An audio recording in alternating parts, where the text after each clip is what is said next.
Okay, I think the greatest compliment that I can give Dr. Anbudorai is that in this world of generic people, there are very few individuals. And it isn't easy to be an individual because, well, you tend to stand out for the wrong reasons.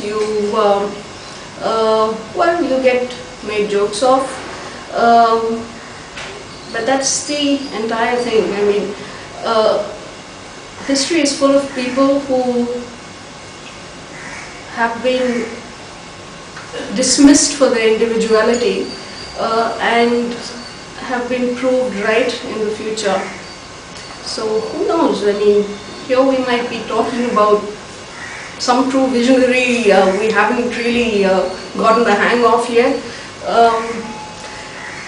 The Anbudorai is his luxuriating in language. I think he's the only person who can just let himself go completely and run riot with language. And it takes a certain amount of courage to do that. I think the moment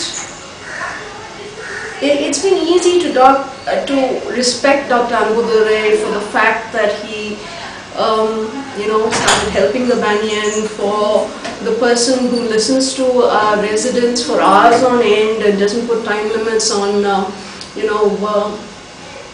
just 5 minutes per patient. It's not that kind of equation at all.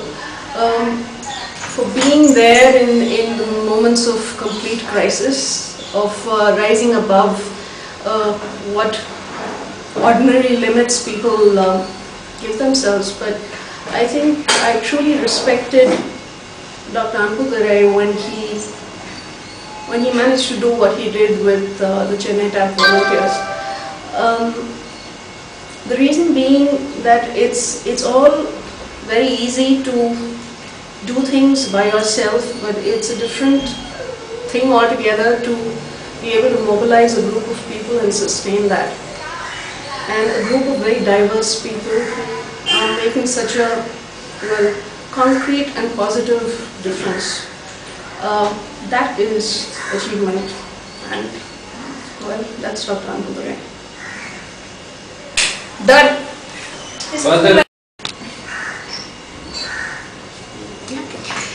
I don't think anyone really needs to wish Dr. Anbudorai a happy birthday, because I think he celebrates life every day.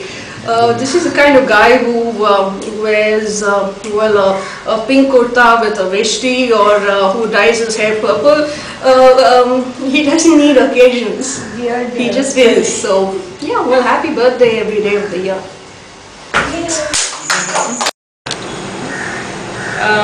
Like Anbudorai, I can keep rambling on when I think Anbudorai, because I mean, there's so much of positivity attached to him. So when I think of the banyan, I think of Vaishi, I think of me, I think of Ashok right at the beginning, and I also think of Anbudorai, because if it went for him, he's been such a strong source of support. And right at the beginning, when we hadn't made it, when there was no hope, he was the one who said that he'd sort of be with us and take us through the whole thing, and he stuck to his promise right from the beginning with just a little bit of bullying. But he's been there all along until now, and I'm sure he's going to continue. So when I think banyan, I can't think of a banyan without Anbudorai. That's about Anbudorai. And so obviously that communicates a great deal of trust, a great deal of enthusiasm, a great deal of passion to want to do more, to reach out. So he's got that. It's so subtle, and it's so not visible that he's always in the background and trying to do his little bit. And I think that's an amazing quality in anybody. The only thing is I want him to get married. I don't know why, but I've been trying to, and I've been matchmaking for a long while, and I know he hates that part of it, but he's such an amazing person. So I can keep going on, but I'd much rather not. About funny incidents, when I think Anbudorai, I think of, a smile just comes onto my face, whether it is him sending his funny SMSs, or whether it's his puns, or whether it's him dressing up with a black kurta and something else, or the lungi, or whatever that it is. I can only think of, only a smile comes to my face the minute I think Anbudorai. So So there's no specific funny incident. It's just the whole. Not so much funny as much as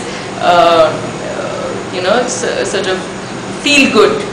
So it's not so much his sense of humor. It's not so much comedy or all of that, but it's just that you feel good when you think Anbudorai.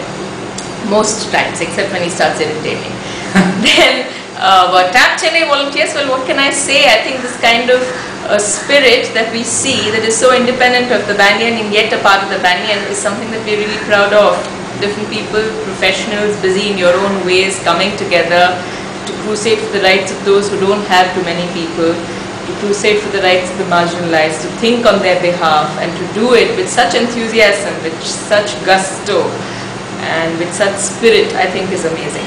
Doing it and feeling that you're doing it is one thing, but doing it and enjoying what you're doing, which is all that the banyan stands for. Banyan stands for feeling, stands for great deal of passion, stands for spirit, stands for togetherness, stands for equality, but also stands for doing whatever that they do with in gay abandon. So in just absolute, you're in that moment and you're enjoying what you do.